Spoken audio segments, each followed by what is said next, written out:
Norway के पास 12 से 15 metre ऊंची लहरों में फंसा एक जहाज, हिंद महासागर में धधकता केमिकल से लदा cargo ship. Contains over 1 million barrels of crude oil and threatens to cause an environmental and humanitarian disaster.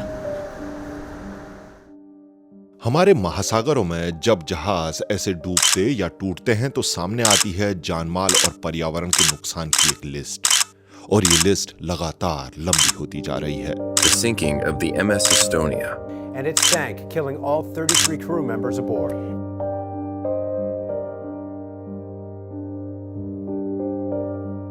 दुनिया के किसी कोने में औसतन हर हफ्ते एक बड़ा जहाज डूब जाता है। सुदूर महासागरों या अंतर्राष्ट्रीय जल क्षेत्र में होने वाले कई हादसे मेन स्ट्रीम मीडिया में कभी रिपोर्ट ही नहीं होते हैं। पिन एंड पोस्ट के इस वीडियो में आज बात करेंगे जहाज़ों के इन हादसों के बारे में और उनके गंभीर नतीजों के बारे में। लेकिन उससे पहले जानते हैं शिपिंग इंडस्ट्री के साइज को और इसकी अहमियत को, क्योंकि इससे हमें कई चीज़ें समझने में मदद मिलेगी। तो चलिए शुरू करते हैं।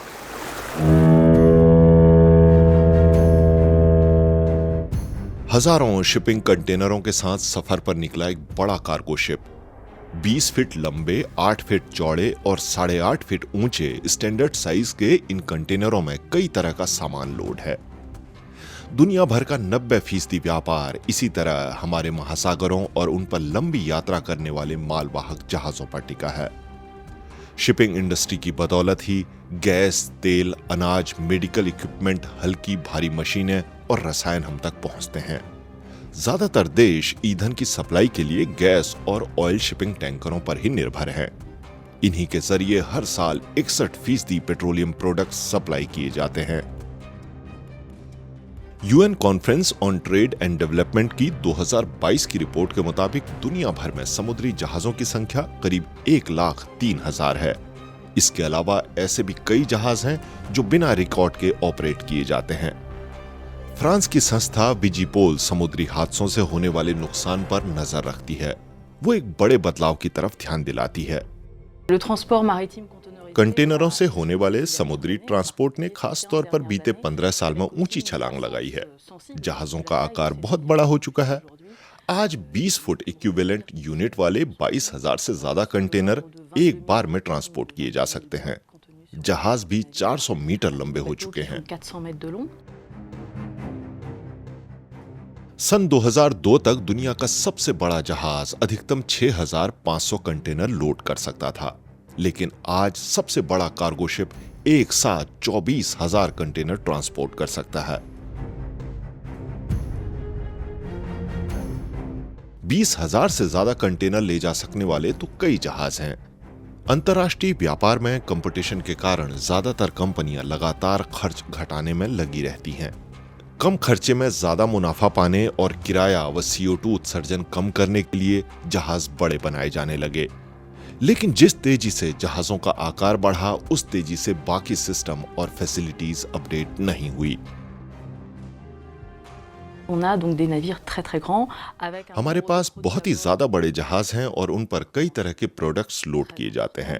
इनमें ऐसे खतरनाक प्रोडक्ट्स भी होते हैं जो एक दूसरे से रिएक्ट कर सकते हैं या फिर जिनकी आग बुझाने के लिए अलग अलग तकनीकों की जरूरत पड़ती है। कुछ प्रोडक्ट्स की आग पानी से बुझाई जा सकती है, जबकि हाइड्रो रिएक्टिव प्रोडक्ट्स की आग पानी से और ज्यादा भड़कती है। ये गंभीर चुनौतियां हैं।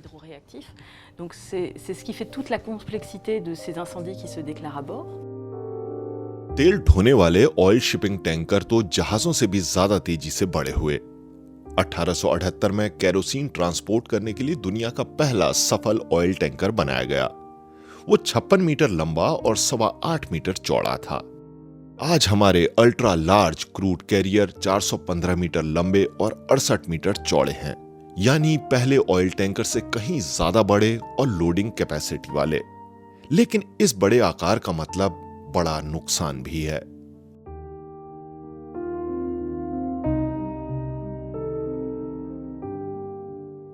2010 से 2018 के बीच ऑयल टैंकरों के 10 हादसों में ही महासागरों में 91% तेल रिसा। विशेषज्ञों के मुताबिक तेल रिसाव के आधे मामले खुले समंदर में जहाजों की टक्कर के कारण हुए। सिर्फ 1 लीटर तेल 10 लाख लीटर पानी को दूषित कर देता है।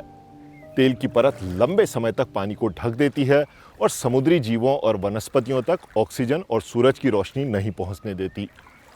अनगिनत समुद्री जीव मारे जाते हैं। हादसा होने पर जहाजों पर लदे केमिकल्स भी पर्यावरण को भारी नुकसान पहुंचाते हैं। सितंबर 2019 में पूर्वोत्तर ब्राजील के बाहिया में एक ऑयल टैंकर डूबा। इससे इतना तेल लीक हुआ कि कई किलोमीटर लंबा समुद्र तट काला पड़ गया। अगस्त 2020 में मॉरिशस को एमवी वाकाशियो की वजह से इन्वायरमेंटल इमरजेंसी डिक्लेयर करनी पड़ी। इस दौरान इतना तेल रिसा कि दुर्लभ वन्य जीवों की सेंचुरी तक फैल गया। सितंबर 2020 में जापान के पास 6000 गायों से लदा जहाज डूब गया।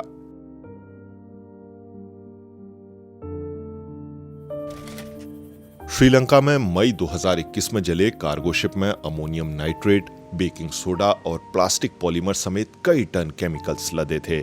इनकी वजह से कई कछुए मारे गए और तट भी कई महीनों तक दूषित रहा।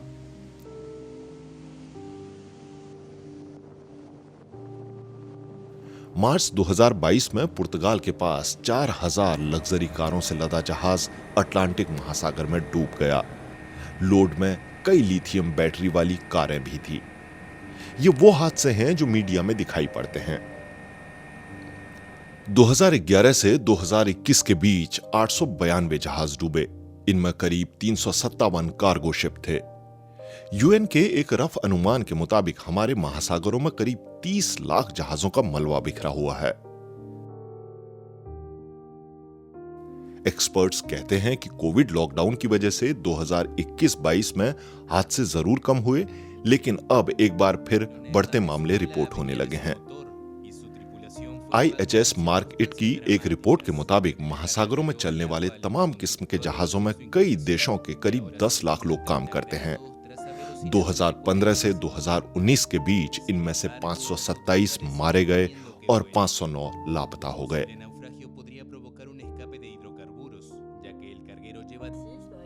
विजिपोल का कहना है कि शिपिंग इंडस्ट्री में बड़े बदलाव किए बिना हालात नहीं सुधरेंगे।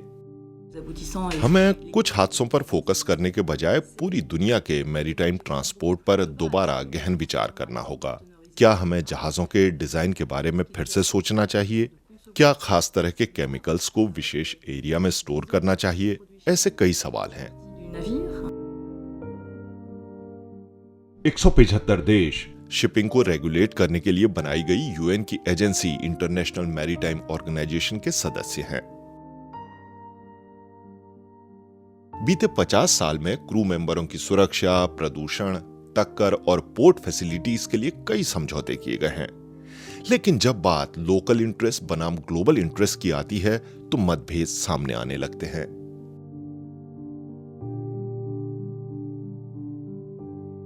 3% ग्रीन हाउस गैसों के उत्सर्जन के लिए जिम्मेदार शिपिंग उद्योग को 2030 से इको फ्रेंडली बनाने के ऐलानों के बीच कई शिपिंग कंपनियों ने नए जहाजों पर पैसा खर्च करना बंद कर दिया है। उन्हें लगता है कि ये तकनीक अभी बहुत ही शुरुआती चरण में है और महंगी भी है। आगे का रास्ता असमंजस भरा है। खराब मौसम, दुश्वार हालात में काम करते क्रू मेंबर और जंग खाते जहाज, हम तक बहुत सारा सामान इसी तरह पहुंच रहा है। पिन एंड पोस्ट के इस वीडियो में आज इतना ही। आपको ये जानकारी कैसी लगी कमेंट करके ज़रूर बताइए अपनी राय। अगर आपको ये इन्फॉर्मेशन अच्छी लगी तो इसे और लोगों के साथ भी शेयर कीजिए। पिन एंड पोस्ट को सब्सक्राइब कीजिए। अगले वीडियो में एक और इंटरेस्टिंग टॉपिक के साथ आप लोगों से फिर होगी मुलाकात। नमस्कार।